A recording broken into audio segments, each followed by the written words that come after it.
Yo guys, musim depan aja belum masuk tapi udah banyak banget berita berterbaran terutama breaking news ya. Yang mana berita paling baru banget adalah kembalinya sirkuit Brno ke kalender MotoGP mulai 2025 hingga MotoGP 2029. Yang berarti Brno bakal dipakai untuk 2 kali regulasi MotoGP, yang regulasi lama terus sama yang regulasi paling baru nanti di tahun 2027, mulai di tahun 2027. Kemudian yang paling bikin kita senang juga adalah bahwa ada tambahan lagi nih, seorang rookie yang udah dipastikan bakal berlaga di kelas MotoGP. Yap, Fermin Alger akan segera ngebalap bersama Ducati Gresini didengarkan timnya si Alex Marquez. Kemudian selain Fermin juga ada Ayo Gura yang pastinya udah fix bakal berlaga di kelas MotoGP musim depan bersama Aprilia Trackhouse MotoGP. Satu lagi pembalap yang masih dirumorkan akan ke MotoGP yakni ada Somkia Chantra, yang dirumorkan dia akan menggantikan Takaki Nakagami, tapi masih sebatas rumor semata. Tinggal nanti nunggu aja kepastiannya dari MotoGP. Cukup menarik jika Somkia Chantra beneran berlaga di kelas MotoGP, yang berarti dia bakal menjadi pembalap kedua dari Asia Tenggara yang bakal masuk di kelas MotoGP setelah Hafiz Syahrin, pembalap dari Malaysia. Indo kapan ya? Ya nggak tahu. Nah sekarang kita bakal untuk latihan dulu jajal sirkuit Brno ini ya di game MotoGP 24. Dan hal yang paling gue seneng dari game MotoGP adalah tidak melepaskan atau tidak menghilangkan track-track historikal seperti track ini ya. Jadi kita tetap bisa ngemainin track ini meskipun udah game MotoGP yang 2024. Sedangkan track Brno terakhir kali digunakan buat balap MotoGP ya di tahun 2020 terakhir kali dengan kala itu di masa-masa atau waktu tahun-tahunnya pandemi COVID-19. Nah kemudian sekarang akhirnya Brno kembali lagi menggelar balapan MotoGP. Nggak tahu pasti apa yang menjelaskan kenapa Brno mundur dari Brno, tapi dari prediksi gue pasti karena pandemi cuy. Jadi semua emang dana difokuskan kepada kesehatan masyarakat sehingga event-event olahraga segede MotoGP akhirnya dibatalin untuk mengalihkan dana ke bagian kesehatan. Terus juga kalau ngomongin soal track Brno ini, tracknya cukup unik karena di sini nggak ada lurusan panjang, jadi kayak cuman mentok di gear 5 jam motor udah sampai di pengereman. Dari segi jenis tikungan juga unik karena kebanyakan di Brno ini tikungannya tikungan apa ya, kayak L atau tikungan chicane tapi cukup lebar, jadi bisa dibilang kayak stop and go lebih dominan di track ini. Apalagi ini tracknya naik turun perbukitan.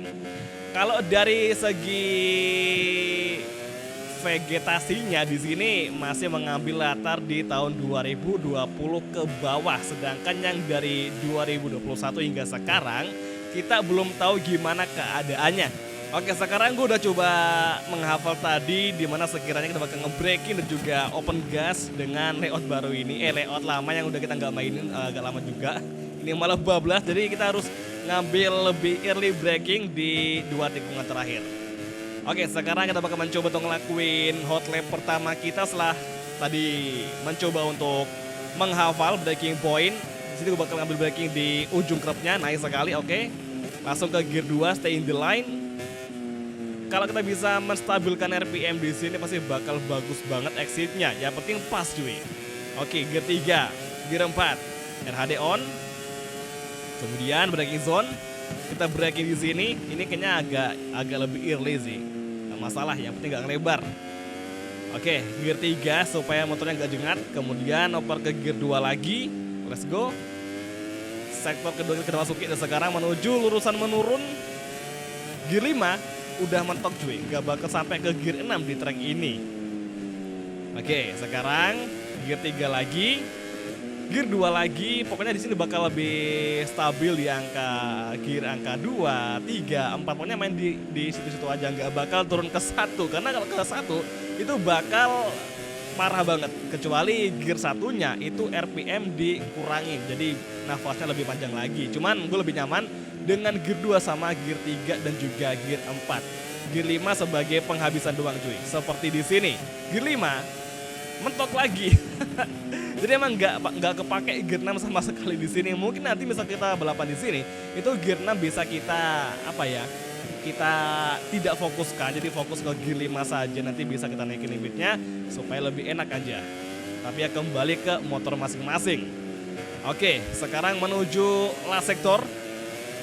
Ini nih tikungan paling ngebikin gue cukup kesulitan karena braking point itu kurang kelihatan. Jadi kayak semacam tikungan blind spot sehingga kita perlu untuk menghafalkan tanpa harus melihat tikungannya.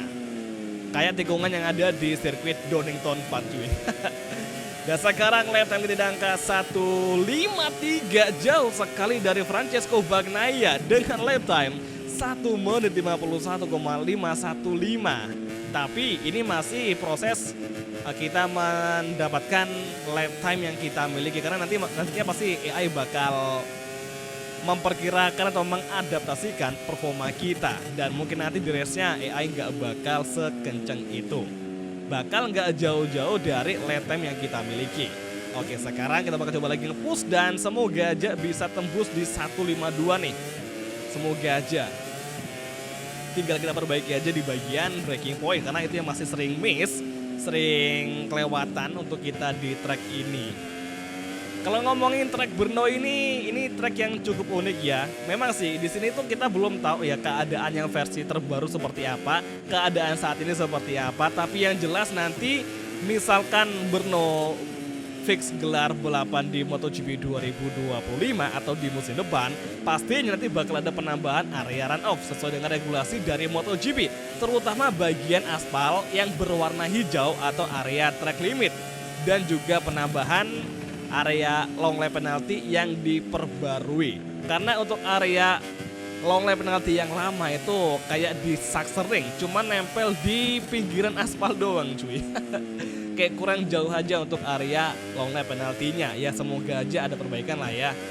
Oke, ini lumayan nih di sektor 3 kita unggul 0,4 dari lap time kita sebelumnya, tapi masih jauh dari Francesco Bagnaia. Oke, last sektor, inilah dia.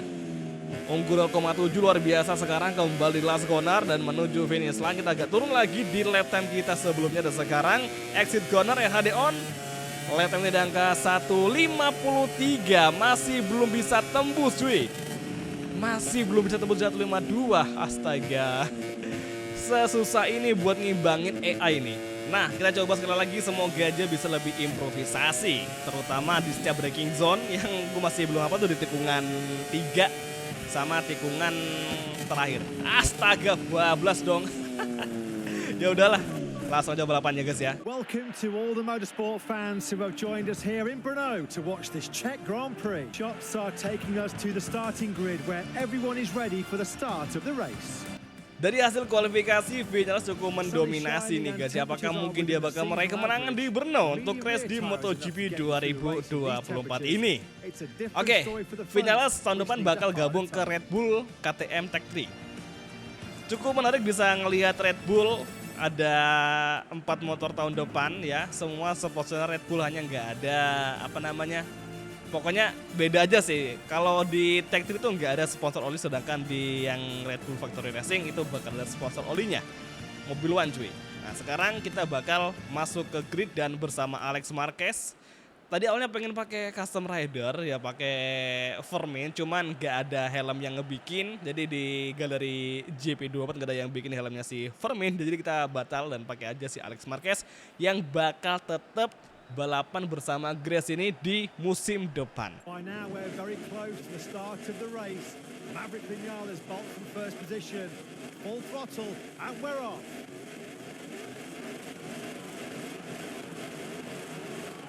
Oke semua, dan inilah dia untuk sesi race kelas MotoGP Brno Ceko Grand Prix MotoGP 2024. It's on the way.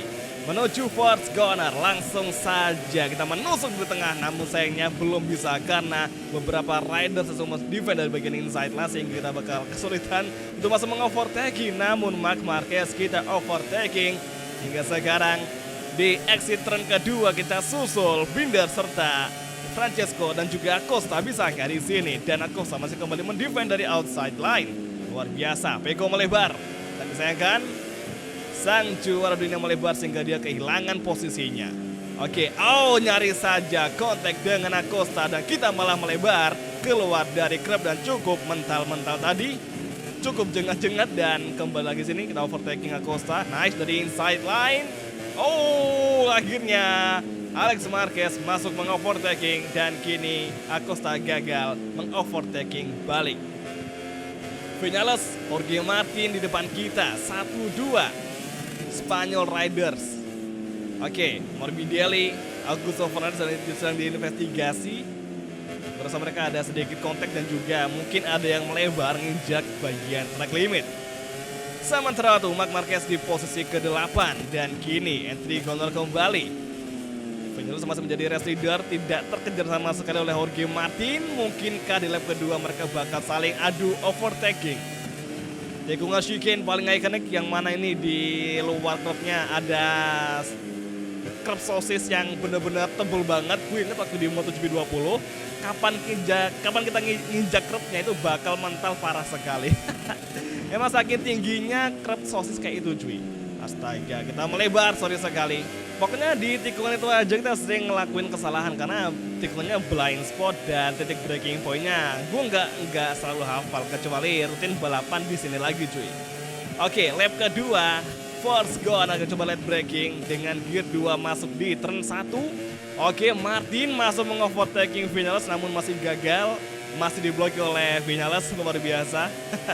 Dan kalau nggak salah ya di terakhir kali MotoGP Brno digelar di juara adalah si Brad Binder dengan KTM Factory. Kalau nggak salah ya, terus diikuti sama Frankie Morbidelli sama si Johan Zarco melengkapi 3 besar. Itu di tahun 2020. Ya pokoknya juga zaman-zaman di mana Marquez masih sementara rehat gara-gara cedera. Nah apakah di tahun depan, di musim depan, Binder bakal menang lagi? Versi aja karena sekarang sudah banyak perubahan yang terjadi terutama performa dari tiap masing-masing pabrikan. Apalagi berarti yang lebih kencang daripada di tahun 2020. Oke, saat ini kita overtaking Jorge Martin, bisakah dan masih belum bisa kembali side by side. Akhirnya gagal. Martin masih mampu mendefense. Dan saat ini menuju tikungan ke-10. Right hand device on. Braking zone. Kita mencoba late braking, hati-hati. Oke, gear 2. Come on guys. Nah, sekarang menuju tikungan chicane. Lap kedua. Sektor ketiga gear. Entry corner. Parah sekali kita ambil crash. Nyaris saja kita terjatuh gara-gara menginjak gravel tadi karena saking minimnya area runoff di sirkuit Brno versi lawas. Oke, last sektor. Kita mencoba lagi late braking. Hati-hati. Kemudian last corner alias tikungan ke-14. Full gas kembali. Masuki lap ketiga. 1 lap tersisa untuk perebutan 3 besar. Alex Marquez menjadi fastest lap of the race. Force Gone terlalu late braking, semoga tidak melebar. Saat ini, astaga, kita terjatuh. Terlalu nge-push sehingga kita crash. Ban depan kehilangan grip. Oh my god, kita hampir saja bisa menyerang Jorge Martin. Namun apa boleh buat, kita terlalu nge-push sehingga ban depan kehilangan gripnya dan terpaksa membuat Alex Marquez terjatuh. Dan saat ini Alex Marquez mental di urutan ke-13.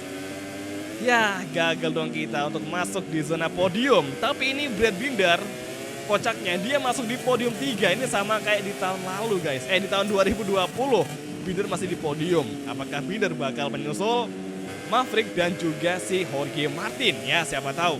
Oke, kemudian tikungan 6, tikungan ke-7, kita masih mengharapkan agar bisa menyusul Digia untuk posisi ke-12 sebisa mungkin. Semaksimal mungkin kita bakal usahakan agar masuk di posisi ke-12 nih. Sayang banget kalau kita udah nggak bisa lagi masuk di posisi ke-12. Pengennya sih top 10 tapi apa kita memungkinkan ya kan? Oke, sekarang kita coba kembali braking, hati-hati. Entry corner. Turn ke-10, kemudian masuki tikungan chicane di depan. Inilah dia, stabil outside line bisakah dan masih belum bisa. Masih di defense oleh Fabio Di Giannantonio. Last sektor akan segera kita masuki dan to last corner, 2 tikungan terakhir. akan segera menyambut kita. Manuver dengan Dijia. Wow, Dijia masih mendefend dari outside line. Dan kini Dijia mau fight back lagi cuy. Keren sekali. Dan sekarang di tikungan terakhir. Last corner. Oh, terlalu remisi. Dan ya, crash lagi kedua kalinya. Ini nih, akibatnya kalau gambaran kita terlalu berambisi di MotoGP 24. Ujungnya bakal crash dan ya terpaksa kita finish di posisi paling belakang nih guys ya. Oke lah, gak apa-apa. Yang penting kita udah bisa ngeliat gimana sekiranya nanti jika MotoGP Brno kembali menggelar MotoGP. Makin gak sabar nih guys ya, nanti di MotoGP 2025. Apakah Brno bakal menjadi milik dari Brad Binder lagi atau mungkin bakal menjadi milik bagi rider Ducati atau mungkin akan menjadi milik bagi rider dari pabrikan Jepang. Siapa yang tahu?